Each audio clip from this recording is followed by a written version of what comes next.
for me, graffiti art doesn't equal unsafe. Graffiti is looked at as like vandalism, and sometimes, yes, it is vandalism. It's nice to have the space, you know? Just imagine me trying to fit 3 8-inch boards in my like tiny New York apartment. Like, that's not gonna work. At any given moment, anyone can take to the streets and let their voice be heard through a spray paint can. Street art has the platform to educate, the ability to bring people together, and the power to inspire social change.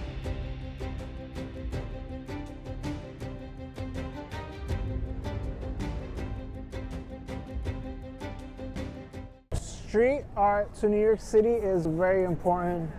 I think that's why a lot of people migrate to New York. This is where a lot of like the movements in the 60s and 70s started, like down in Soho, you know, all those trendy areas. 1970s New York City. Marginalized inner city youth were looking for creative ways to escape and found outlets through hip-hop, breakdancing, and graffiti. New York City subway cars became a prime canvas for these youth. I grew up in New York City of the 90s and early 2000s, and that was part of how I viewed our city. If you understand a collective history of people who are expressing themselves, whatever is happening in that moment through art, through graffiti art, then you respect that medium. I grew up in a community where the one train that used to, you know, sort of barrel down some of the main streets of our community, and on that train was graffiti, and around us was graffiti. And so I never saw graffiti as ugly. I see it as an expression. Meanwhile, larger conversations surrounding public safety were in the background, leading New York to take an aggressive anti-graffiti stance that included a 5-year clean subway plan. Street art became more regulated and became pushed indoors. While notable artists such as Keith Haring and Basquiat successfully transitioned their art into studio and gallery spaces, these opportunities were limited, leaving some street artists no choice but to continue using the city walls as their canvas. Being an artist that's from this community, it feels nice to serve the people here. New York is definitely a mural city, so I think once you have one public piece, it can kind of snowball from there. I feel like people, if they, you know, see someone on a wall, and depending how the person's portrayed or what's happening in the piece, I definitely think people can relate to that. You know, it brings a human element that people can just pass by and see every day.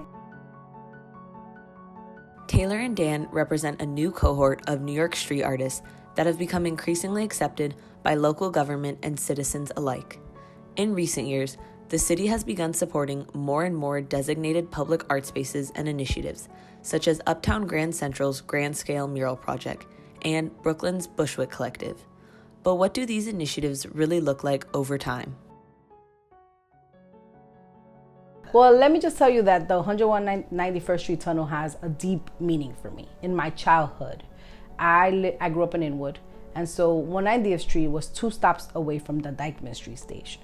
So anytime we wanted to cross Broadway, we would literally take the 1 train to 190th Street and then either go to St. Nicholas or go to Broadway. So it's literally an artery that connects 2 communities, and 2 communities that nowadays are also, you know, gentrifying, communities that are still, one side is very much working class poverty, you know, renters, and the other class is more affluent, more white.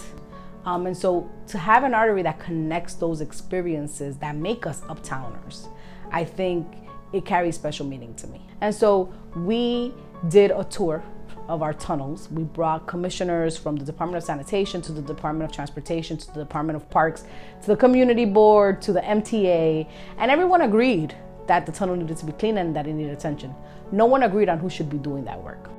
So what ended up happening after we dug in was that there really wasn't a budget for consistent cleaning of the tunnel. We were told the tunnel was cleaned once a month. You know, if it's a thoroughfare that our community is using on a daily basis, it shouldn't be cleaned once a month. So I get a call on a Saturday morning and they're like, hey, we cleaned the tunnel. And I said, love to hear that. You cleaned the tunnel. And then a picture was sent. And the picture showed the tunnel with completely like beige walls. And right away I said, that is not what we asked you to do. I get the reason why they repainted over it in white was so then they could start it over again, but I don't think that they did it in the best manner. Later on, we learned that this was part of a commitment that the DOT had previously made in another administration to reinvigorate the murals that were there. Again, that was never communicated to the community. Many people in the community related this incident to a similar 2013 scandal in Queens, New York, when a building owner decided to whitewash 20 years of graffiti overnight, leading to community outcry that eventually resulted in a $7 million settlement in support of local artists. A lot of people related it to what happened with 5 Points, and I could see the comparison for sure.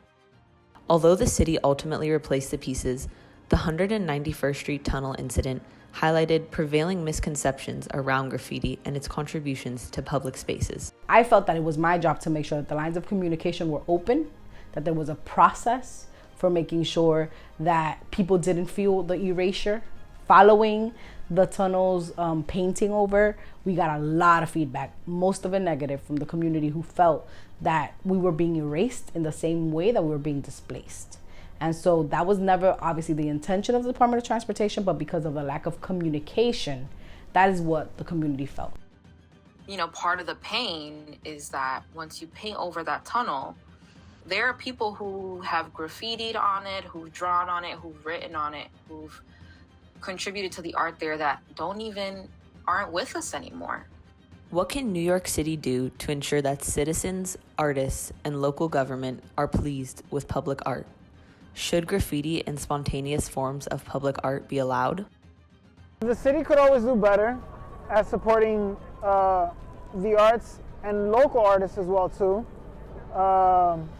They're not like the greatest, but they do the best that they can, I believe. Jobs are always at top of my mind because I represent a community that's literally battling poverty every single day.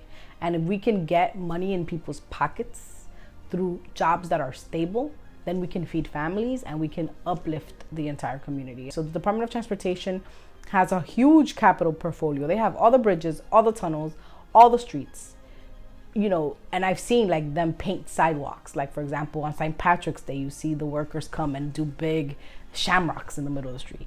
We could be doing that for every holiday, but we could pay local artists to do that. Perhaps New York can learn how to create safe spaces, not only for commissioned and city-approved public art pieces, but also for graffiti artists and taggers who clearly aren't going anywhere. Could you imagine just walking through a city and there's no artwork around?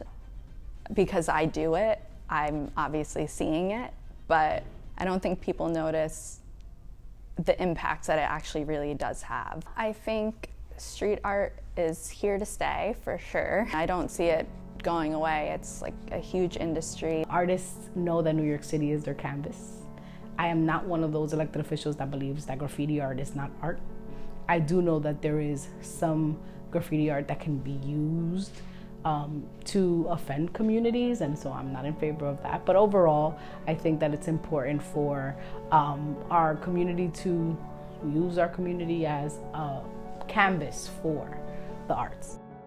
New York is a city of artists, whether you're, you know, a painter, a filmmaker, an actor. So it's definitely not going away. If anything, we'll just get more of it.